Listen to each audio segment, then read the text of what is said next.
லஞ்ச ஒழிப்புத்துறையால் தொடரப்பட்ட சொத்து குவிப்பு வழக்கில் அதிமுக முன்னாள் அமைச்சர் சி விஜயபாஸ்கர் மற்றும் அவரது மனைவி ஆகியோர் நீதிமன்றத்தில் ஆஜராகாததால் வழக்கு விசாரணை அடுத்த மாதம் 12ஆம் தேதிக்கு ஒத்திவைக்கப்பட்டது.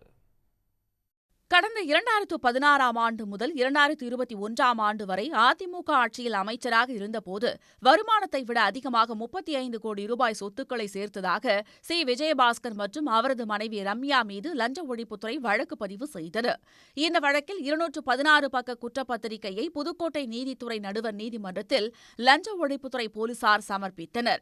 அதில் 800 சொத்துக்களை வருமானத்திற்கு அதிகமாக வாங்கி குவித்திருப்பது தெரியவந்தது. இந்த வழக்கு புதுக்கோட்டை மாவட்ட முதன்மை அமர்வு நீதிமன்றத்திற்கு மாற்றப்பட்ட நிலையில் இன்று விசாரணைக்கு வந்தது. அப்போது விஜயபாஸ்கரும் அவரது மனைவியும் விசாரணைக்கு ஆஜராகாத நிலையில் வரும் ஜூலை 12ஆம் தேதிக்கு வழக்கை ஒத்திவைத்து நீதிபதி உத்தரவிட்டார். உடனுக்குடன் செய்திகளை தெரிந்து கொள்ள சன் நியூஸ் பெல் ஐகானை கிளிக் பண்ணுங்க.